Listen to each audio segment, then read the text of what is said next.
Hello, everybody, and thank you so much for joining us today for our guest webinar with Dr. Geri Harris. Geri is a Director of Business Undergraduate Programs and a Senior Lecturer at Auckland University of Technology. Those of us who know Geri, of course, know that she is well renowned for her innovation in education, her student focus, so that focus on learning outcomes and improved outcomes for students, and a great experience is important to Geri. Geri is also a multi-award-winning academic across a range of different areas. And indeed, of course, it is no surprise that she is now an authority on AI in education. So a very warm welcome to our audience and a very warm welcome to Geri. And Geri, I will hand it over to you at this point. Thank you so much for joining us. No problem. Thank you, Grania, for the welcome. What can I say about me that Grania hasn't already said? Well, look, education is my passion, and I'm also hugely in favor of embracing what AI can do. So that's really where today's presentation comes from, truly from my place of passion. And when I start these sessions, I like to compare the arrival of AI into education a little bit like the stages we go through when we experience grief. Some of you may think of a time when you've lost something, and I think about education as losing the way we have educated for a long time. We initially became quite angry and saying this is bad news. We went into a phase of banning AI in education, and then a focus shifted very much to, well, students are going to use it, so let's catch the cheaters. And if you're like me, you came to a realization pretty quickly that AI is here to stay. And I am now getting over that loss of the way I used to educate and moving on and really exploring the ways forward. And I say to my team, it's time to accept that AI is just going to be there and get back to teaching the disciplines that we're actually trained to teach in. And look, it's not just me saying this. If you look at some of the statistics coming out, Canvas being one of the big learning management systems, the one we use, published this report on the ways in which educators are using AI in the classroom. And this comes from a report on higher education across Australia and New Zealand. So there's a lot of controversy in New Zealand in particular about this one here, the 36% who are using AI to support marking. A lot of controversy in the media, with our Minister of Education coming out and boldly saying that it is being used in school leaver assessment marking. So yeah, I think that's one to watch, how things fall on that. But there definitely are ways to use it in your teaching and in the students' learning to make things more efficient in creating materials, creating learning exercises, and helping the students to demonstrate that they are achieving their learning. So let's have a whistle-stop tour. I put these slides together with some of my students for a previous event where I asked them about how they use AI in their learning. So a lot of students openly said it's a really good, quick way of grasping the main points of something that I'm given to study. And in that specific context, tools like Elicit and Perplexity were mentioned. Sort of a little bit more trusted to grasp correct main points, maybe than ChatGPT or Copilot might be. But getting down to looking at numbers of citations to help guarantee the quality of the paper as well. So another student talked to me about using AI tools that are very good at retrieving and connecting information from multiple sources as a way of boosting their research efficiency. So here you're looking at an example of open knowledge maps that quickly allows us to pull together key themes and sub-themes from across papers. And if any of you on the call are involved in research, like me, you'll remember how we tried to do this with printed papers and Excel spreadsheets. And I remember having an Excel spreadsheet for my PhD that went hundreds of columns across, trying to build up connections in themes and features. So if we can use technology to circumvent some of this or to speed it up, then I'm all in favor. Language barriers are something I deal with in a lot of instances in my students because I've got a lot of international students in my papers, and I've actually gone so far as to remove marks from my rubrics that are for spelling, grammar, and structure.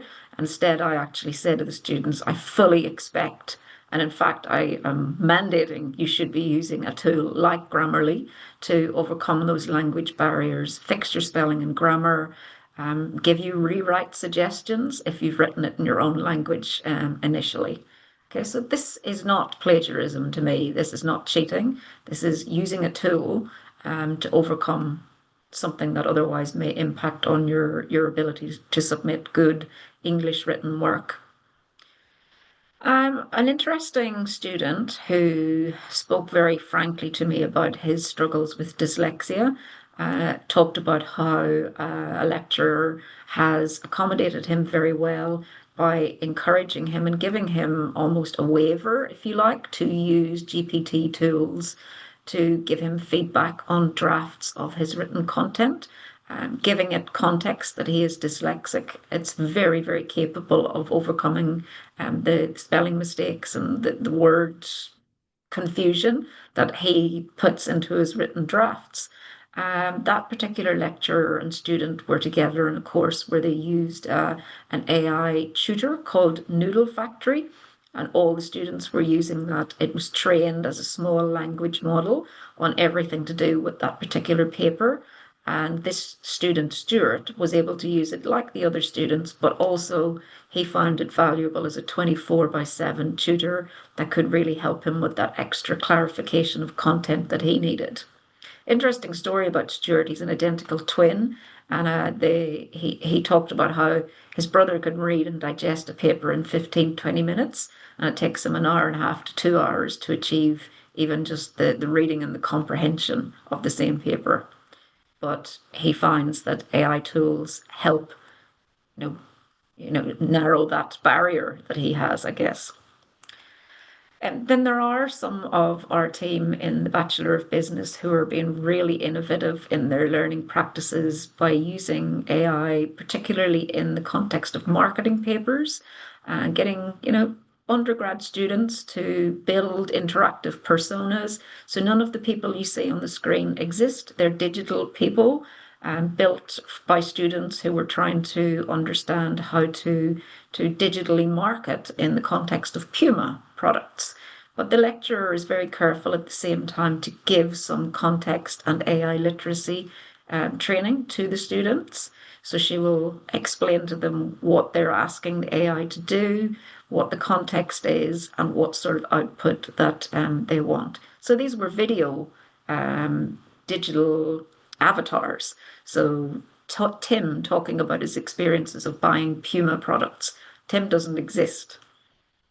Okay, so very effective teaching strategy. A real quick win is to encourage students to start off complex readings by putting PDF versions into Notebook LM, generate a podcast they can listen to on the bus coming to work or coming to uni. They can go further with Notebook LM, but this can be a really useful start, and it might cut out some of the papers that you don't need to spend as much time reading as others. So lots of really, cool ways you can encourage your students to use these tools to improve their learning. But I suppose what some of us on the call today want to hear is ways in which AI can be used to teach.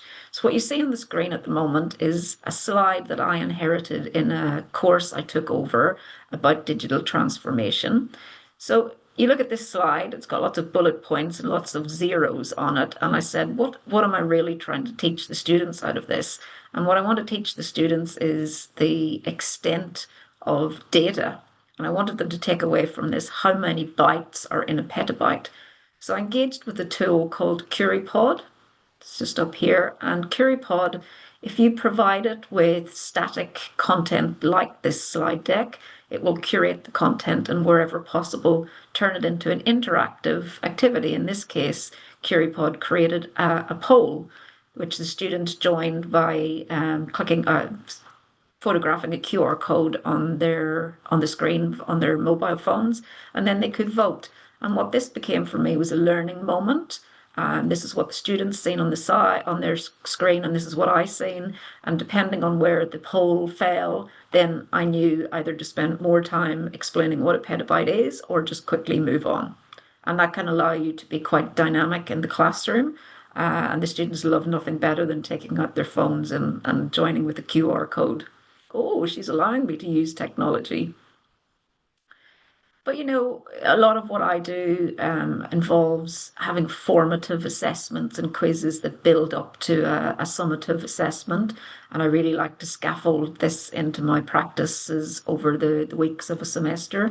I've come across a neat little tool called Conquer.ai, where you can interact in different ways, but the quick and easy way is to type in a prompt of the topic that you're interested in and ask Conquer to create a quiz for you. Now you've got options on the type of quiz, the type of questions, but in this scenario, I've extracted one question here, question 6, which is a matching quiz, allowing the students to drag and drop answers to match definitions in the context of Industry 5.0. But what I like about this is it's easy to share, and you get some validation links down the bottom to show you where your question and its correct answer came from, which is quite important to know that your correct answer really is correct. So you can quickly go and validate where it came from. So go and play with these. Yes, the free versions have restrictions, so you may end up having to ask your department to fund a paid version. But even with the free version, you can get students into groups to work on the quiz question together at a table if you don't have enough licenses for every student to participate at the time. So you've got to be a bit inventive, I guess.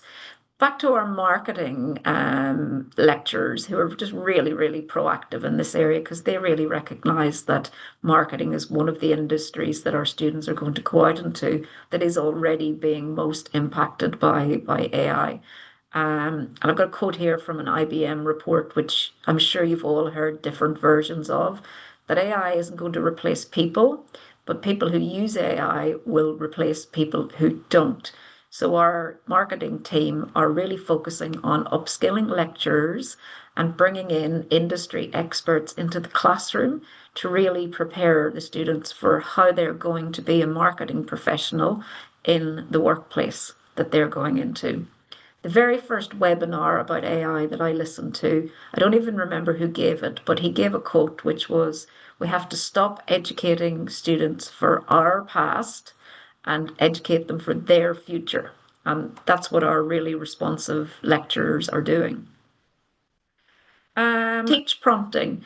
In my project management class this morning, I had students evaluate project failures and ask AI agents to recommend what alternative strategies they could have applied to prevent those projects from becoming failures. Okay, so teach them how to learn from project management expertise of millions and millions of project managers, but teach them how to critique the output as well. If you want to get real fancy, bring prompt engineering into your classes as an element of your teaching content, because it can yield very good outcomes.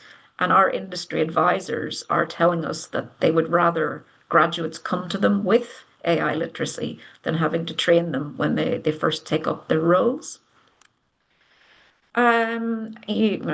Everyone on the call knows who Quitch is. I've had Quitch used in one of my classes this year as an attempt to improve engagement through gamification. And if you're not familiar with how Quitch works, you can interact in different ways, but in most cases, I would upload a file which was content that I was delivering in class that week, and ask Quitch to generate revision questions based on that topic.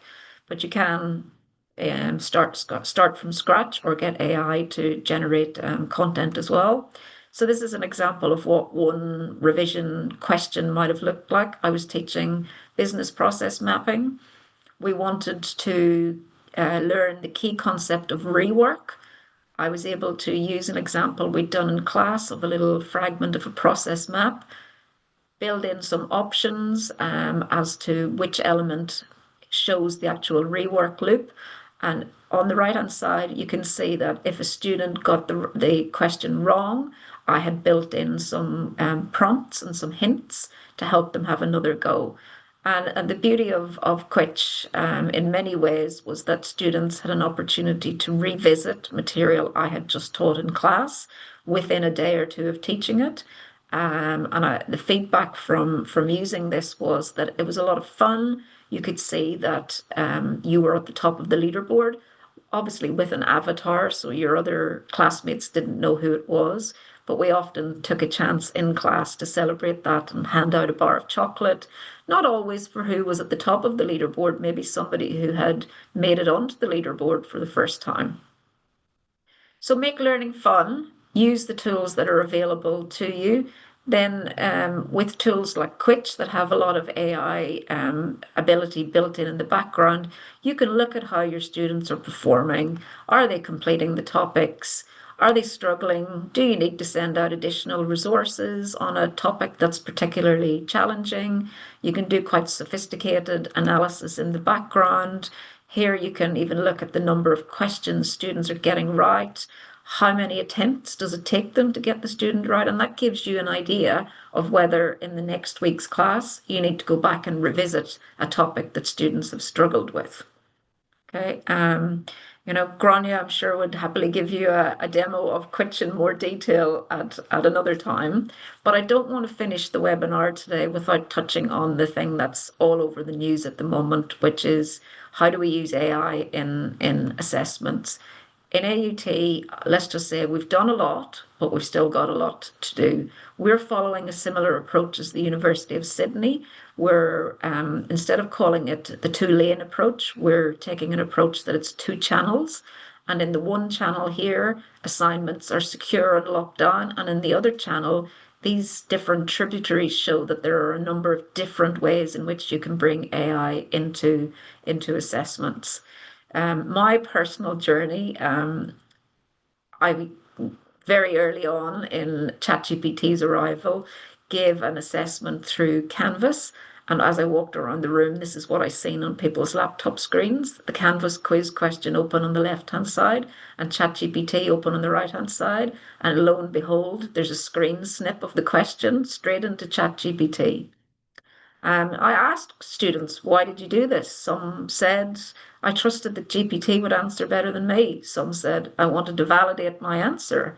But I realized that open book is open technology. So let's move on from thinking that a Canvas quiz in the classroom is secure. You can even use a Perplexity browser extension now to let agentic AI take over your Canvas quiz and complete it as if it's you completing it, but it's AI doing all the mouse clicks in the background, so not authentic anymore. Early on, like many of us, I tried to AI-proof assessments, asking questions that AI couldn't answer, making students link things back to topics we discussed in class that there wasn't necessarily content for. It didn't work. Short and simple, telling students you should use AI for this part and not for that. If they could use it, they used it in any which way they wanted.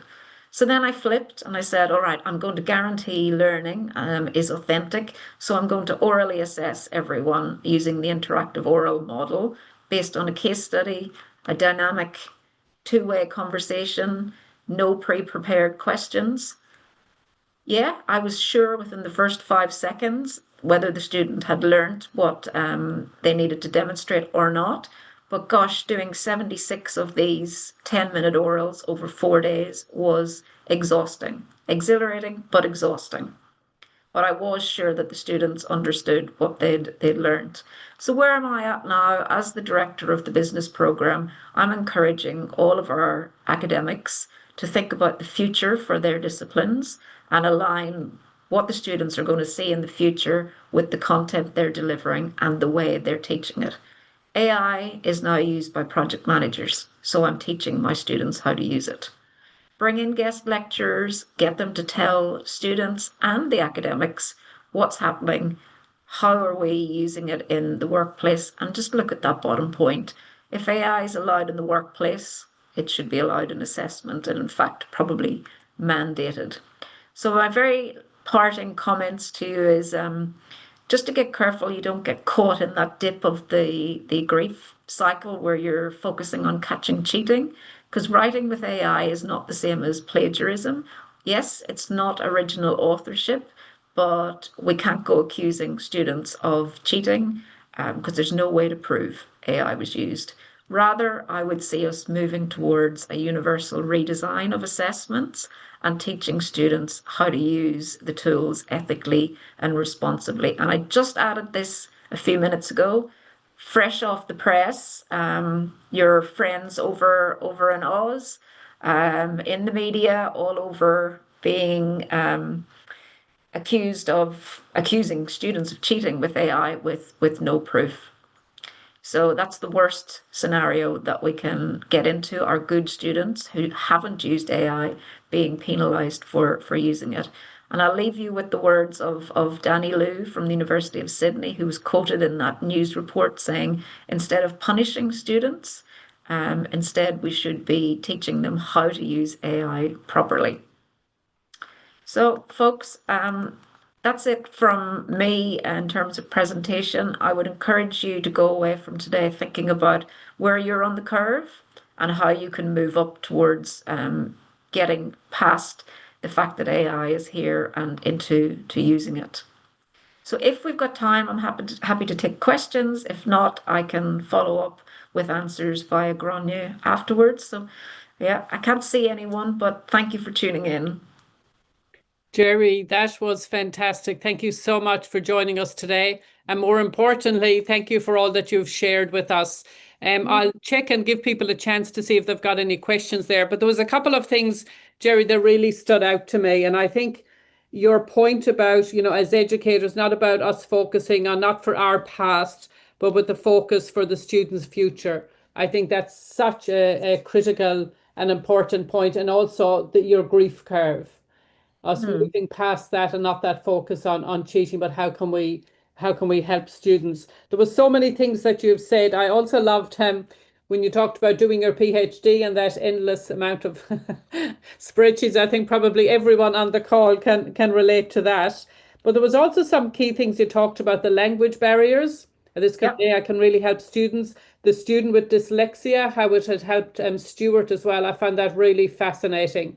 And Mm, I'm a great believer in, as I know you are, Geri, as well, wherever we can help our students to succeed, then we should be using every tool that is available to them to help them with that. And I great. find it interesting about what the students, the feedback they gave you about the verifying in terms of your self-verifying accuracy of questions that you were creating, but also for the students, it was very much about verifying their answers when they were working through those assessments and stuff. And as you say, if they're going to be using it in the workplace, then it is our responsibility, I believe, as well, to set them up I properly. think so. Very, Yeah, I think so. yeah, I think so too. We do have a question here or a Sure. comment. I like the comparison with the grief curve. It is a good way of looking at it. I agree. I'll admit I am still at the first stage, but I know I have to move to the final stage. Thanks for a great presentation. So thank you, Geri.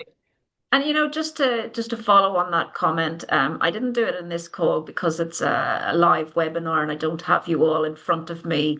Mm. But what I've built around this grief curve is an actual little interactive poll using Slido. So I actually, when I start one of these sessions, I ask the room to vote and show me where everyone is. Obviously, you don't see the names, but you see the collection of where are most people, and that allows you to tailor when you're having these conversations with your teams and your colleagues.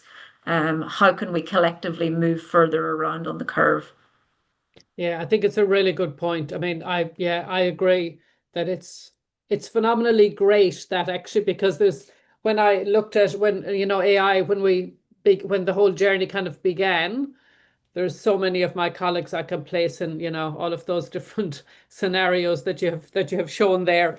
Geri, we are almost out of time, but can I ask you just a Words. couple of things before we Yes. go? In terms of people, obviously all of the people attending today are very interested in the work you're doing. And maybe to help them out, what would be your advice in terms of helping them to begin this journey in terms of embracing AI for practice, formative assessment, and then summative assessment as well? Yeah. Summative assessment, I think, is about getting your institution to realize that AI is being used in the workplace. So therefore, we need to reflect that into to summative assessment, and it really requires policy changes. It requires interaction with your learning and teaching teams to change learning outcomes, I think is where it starts. So that when you're teaching marketing, for example, you've got 3 or 4 learning outcomes. One of those learning outcomes has to now incorporate ability to apply a range of technologies to marketing concepts. And once you get that acknowledgement into the learning outcome, you've then got the tools with which you can build your assessments. Because if something's not in your learning outcomes, nobody will want to build an assessment task for it. Formative assessments, I would say, in the classroom, scaffold AI activities into your content, but do it in a way that you get your head of department or somebody sign off to say it's okay to experiment. It's okay to experiment and bring your lessons to everyone else in the team. Not every tool's going to succeed. If your institution has ability to give you funding or grants to try out various tools, try them and then report back to your team, which is what I'm going to do shortly with Quitch. I'm going to report back to our whole faculty on my trial of Quitch from an engagement perspective. Mm. So I yeah, it's think twofold. Yeah, Jerry, I think they're really great points about the learning outcomes. You're exactly right. If it isn't in there, then people are going to be reluctant to engage with it. And I Yeah. love your call to experiment, if you like. I think it's really important that we do that and we're, willing to fail, willing to try different things, willing to learn, more importantly than anything else. That needs senior leadership support because Support. not That's everyone's right. willing to experiment and fail in Yeah. case it has a professional impact Yeah, on right. them. Yeah. No, I think it's an excellent point. Jerry, that was absolutely fantastic. A huge thank you from both myself and all of the people who joined us today. But importantly, Jerry, as well, I think about for the students' future and all of the students who are studying with us across the world at the moment. I love the work that you're doing because I think it's going to make a significant impact and difference to them. And really, that's what this all needs to be about.